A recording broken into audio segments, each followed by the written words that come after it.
நிறைய குடும்பங்களில் வந்து சண்டைகளுக்கு காரணம் என்ன தெரியுமா? பிரச்சனைகளுக்கு பெரிய காரணம் என்ன தெரியுமா? இந்த பண பற்றாக்குறை இருக்கு பாருங்களேன். இந்த பண பற்றாக்குறை இருக்கு பாருங்களேன். நிறைய குடும்பத்தில் இருக்கிற மிகப்பெரிய பிரச்சனை என்னதான் அப்படிதானா இந்த பண பற்றாக்குறை. இந்த பண பற்றாக்குறைனால எவ்வளோ அவமானம் தெரியுமா? எவ்வளோ அவமானம். நம்ம ஆண்டவருக்குள்ள இருக்கிறோம், நம்ம ஆண்டவருக்குள்ள பலப்படுறோம், நம்ம சந்தோஷமா தான் இருக்கிறோம், அதெல்லாம் ஒன்றும் இல்லை. ஆனால் இந்த உலகத்தில் நம்ம வாழணும்னா ரொம்ப அவசியமான ஒன்று என்ன அப்படின்னு சொன்னா, இந்த உலகத்தில் ஆண்டவர் நம்முடைய கையை கண்டிப்பாக நம்மளை ஆசீர்வதிக்கணும். நமக்கு வந்து பெருசா சேர்த்து வைக்கணும் அப்படின்றது இல்லை. யார்கிட்டையும் நம்ம கையேந்தாத அளவிற்கு ஆண்டவர் நமக்கு தரணுமா தரக்கூடாதா? ஆண்டவர் அதை தருவேன்னு கர்த்தர் வாக்கு கொடுத்திருக்கிறார்ல. எத்தனை பேர் நீங்க விசுவாசிக்கிறீங்க? நாம் ஆராதிக்கிற தேவன் யார் அப்படின்னு சொன்னா, என்னை பலுகவும் பெருகவும் பண்ணுகிற நல்ல கர்த்தரா இருக்கிறார். வேதம் சொல்லுகிறது, அவன் ஆபிரகாம் வந்து செல்வ சீமானாயிருந்தானாமா, செல்வ சீமானாயிருந்தான். ஆண்டவர் நிச்சயமா நம்மளை அடுத்த லெவலுக்கு ஆண்டவர் கொண்டு போக போறார். நம்முடைய திருச்சபையை ஆண்டவர் கொண்டு போக போறார். இந்த சத்தத்தை கேட்கிற உங்களை ஆண்டவர் கொண்டு போக போறாரு. நீங்க சொல்ல வேண்டியது, இந்த 25வது நாள் நீங்கள் சொல்ல வேண்டிய ஒன்றே ஒன்று, மரணம் அடைகிற வரைக்கும் இனி யாருக்கும் முன்னாடியும் கையேந்தாதபடி கர்த்தர் என் கரத்தை ஆசீர்வதித்து, என் பிள்ளையினுடைய கரத்தை கர்த்தர் ஆசீர்வதித்து நிரம்பி வழிகிற பாத்திரமாய் மாற்றுகிறவர். ஆமென். நம்முடைய பிள்ளைகளுக்கு அப்படிதான் கற்றுக் கொடுக்கணும். என்ன கற்றுக் கொடுக்கணும் அப்படின்னு சொன்னா, நீ யாரிடத்துலையும் என்ன பண்ணக்கூடாதுன்னா, நீ கையேந்த கூடாது. ஆண்டவர் ஒன்னா ஆசீர்வதிக்கணும். நீ பிளஸ் பண்ற ஒரு மனுஷனா மாறணும். ஆண்டவர் இந்த பூமியில ஒன்ன நம்பணும். நீ நிறைய பேருக்கு எடுத்துக்காட்டான ஒரு வாழ்க்கை வாழணும். சுவிசேஷம் அறிவிக்கணும்னா கூட பாருங்க, இன்னைக்கு நமக்கு நிறைய பேருக்கு சொந்தக்காரங்களுக்கு சுவிசேஷம் அறிவிக்க முடியல. காரணம் என்ன அப்படின்னா, சொன்னா என்ன சொல்றாங்க தெரியுமா? நீ போய் முதல்ல ஜெபம் பண்ணி உன் வாழ்க்கைய சரி பண்ணிட்டு வாப்பா, நீ முதல்ல அந்த கடன் எல்லாம் முடிச்சுட்டு வாப்பா, நீ முதல்ல நல்லா இருப்பா, அதுக்கப்புறம் சொல்லுப்பா. நீயே நல்லா இல்லைல்ல, உனக்கே சாப்பாட்டுக்கு வழி இல்லைல்ல, உனக்கே இந்த மாதிரி இருக்கல்ல, அப்போ என்ன சொல்றது அப்படின்னு சொல்றாங்க. அப்போ நான் நம்புறேன், நமக்கு தெரியும் ஒன்று, கர்த்தர் நம்மோடு கூட இருக்கிறார் என்று நமக்கு தெரியும். இது ஒரு அனுபவம், இது ஒரு அனுபவம். பணம் இருக்கோ இல்லையோ, சொத்து இருக்கோ இல்லையோ, பொருள் இருக்கோ இல்லையோ, கர்த்தர் என் கூட இருக்கிறாருன்னு நமக்கு தெரியும். கர்த்தர் என் கூட இருக்கிறாருன்னு நமக்கு தெரியும். ஆனா ஒரு அனுபவம், கர்த்தர் என் கூட இருக்கிறத நான் கண்டுபிடிக்கிறது எனக்கு தெரியும். இது ஒரு பெரிய ஆசீர்வாதம், ஆண்டவர் என் கூட இருக்கிறார் அப்படின்னு. இன்னொரு ஆசீர்வாதம் என்னன்னா, என் கூட கர்த்தர் இருக்கிறார்ன்றத புறஜாதிகள் பார்க்கணும். இந்த சத்தத்தை கேட்கிற ஒவ்வொருவரையும் ஆசீர்வதிக்கிறேன். உங்க கூடயும் என் கூடயும் கர்த்தர் இருக்கிறார் என்கிறத நம்ம ஒரு டைம் இல்ல, 10 டைம் உணர்ந்துட்டோம், 100 டைம் உணர்ந்துட்டோம், 1000 டைம் உணர்ந்துட்டோம். ஆனா கர்த்தர் நம்ம கூட இருக்கிறார் என்கிறதை இனி புறஜாதிகள் உணர்கிற காலம் சீக்கிரமாய் வரப்போகிறது. ஆமென். ஈசாக்க பகைக்கும் போது, துரத்தும் போது வந்து அவங்க வந்து அவனோடு கர்த்தர் இருக்கிறார் என்கிறத என்ன பண்ணல, கண்டுபிடிக்கவே இல்லை. அவங்களுக்கு தெரியல, கண்டுபிடிக்கல. அப்படின்னா அந்த நேரத்தில் ஏதாவது ஒரு அக்கினி இறங்கி இருந்ததுன்னா கண்டுபிடிச்சிருவாங்க. அந்த நேரத்தில் அவங்களுக்கு ஏதாவது தண்டனை வந்துருச்சுன்னா, ஓ கடவுளையும் கூட இருக்காருன்னு பயப்பட்டிருப்பாங்க.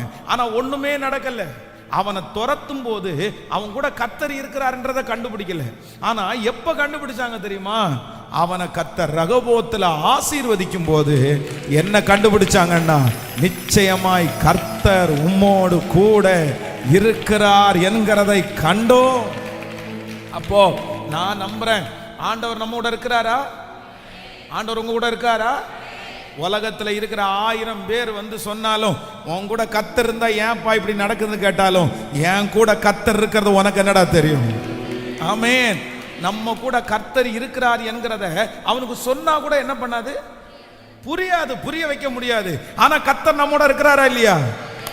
எஸ், அவர் நம்மோட இருக்கிறதுனால தான் நம்ம உயிரோட இருக்கிறோம். அவர் நம்மோட இருக்கிறதுனால தான் இவ்வளவு சமாதானமா இருக்கிறோம். அவர் நம்மோட இருந்ததுனால தான் இவ்வளவு பெரிய பிரச்சனையை தாண்டணும். ஆனா இந்த உலகத்துல இருக்கிற மனிதர்கள் வந்து நம்மோட கர்த்தர் இருக்கிறத எப்ப கண்டுபிடிப்பாங்கன்னா, அவங்க கண்ணுக்கு முன்னாடி நம்ம என்ன பண்ணணும்னா நம்ம ஆசீர்வதிக்கப்படணும். ஹல்லேலூயா.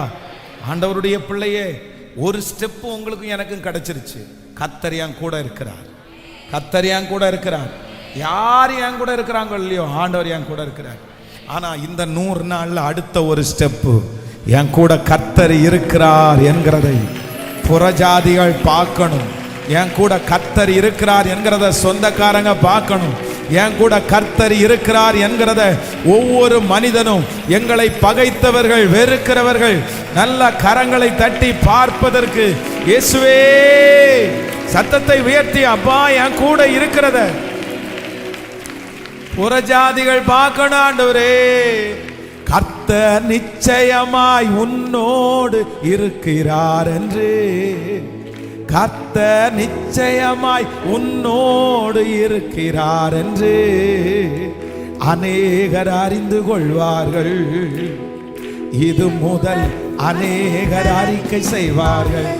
பாடோ, அநேகர் அறிந்து கொள்வார்கள். இது முதல் அநேகர் அறிக்கை செய்வார்கள். எனக்கு போதித்து நடக்கும் பாதையை நாள்தோறும் காட்டுவே, பயப்படாதே. நான் உனக்கு போதித்து நடக்கும் பாதையை நாள்தோறும் காட்டுவே, பயப்படாது. சொல்லு, எசேக்கு சித்தினா இன்றோடு முடிந்தது மகனே. எசேக்கு சித்தினா இன்றோடு முடிந்தது மகளே. ரகபோத் உனக்கு உண்டு, இது முதல் ரகபோத் உனக்கு உண்டு. ஹல்லேலூயா. நான் உனக்கு போதித்து நடக்கும் பாதை நாள்தோறும் காட்டுவேன், பயப்படாதே. ஆமென். அப்படி ஒரு அனுபவத்துக்குள்ள கர்த்தர் நம்மளை கொண்டு போகணும். அப்போ இன்னைக்கு நீங்க ஜெபிக்கணும், இன்னைக்கு நீங்க ஆசைப்படணும். என்ன ஆசைப்படணும்னா, ஆண்டவரே என் கூட நீங்க இருக்கிறீங்கன்றத ஆயிரக்கணக்கான டைம் நிரூபிச்சிட்டீங்க. ஆனா என் கூட நீங்க இருக்கிறீங்கன்றத சுற்றி இருக்கிறவங்க பார்க்கும்படி. அதான் சங்கீதக்காரன் எழுதும்போது ரொம்ப அழகா எழுதுறாரு. கர்த்தர் இவர்களுக்கு பெரிய காரியங்களை செய்தார் என்று யார் பேசினாங்களாமோ? சரி, எவ்வளவு நல்ல ஆண்டவர் அல்ல. நான் நம்புறேன் இந்த வார்த்தை உங்க என்னுடைய தலையின் மேல அப்படியே ஆமென்றும் ஆமென் என்றும் நடக்க போகும். ஹல்லேலூயா.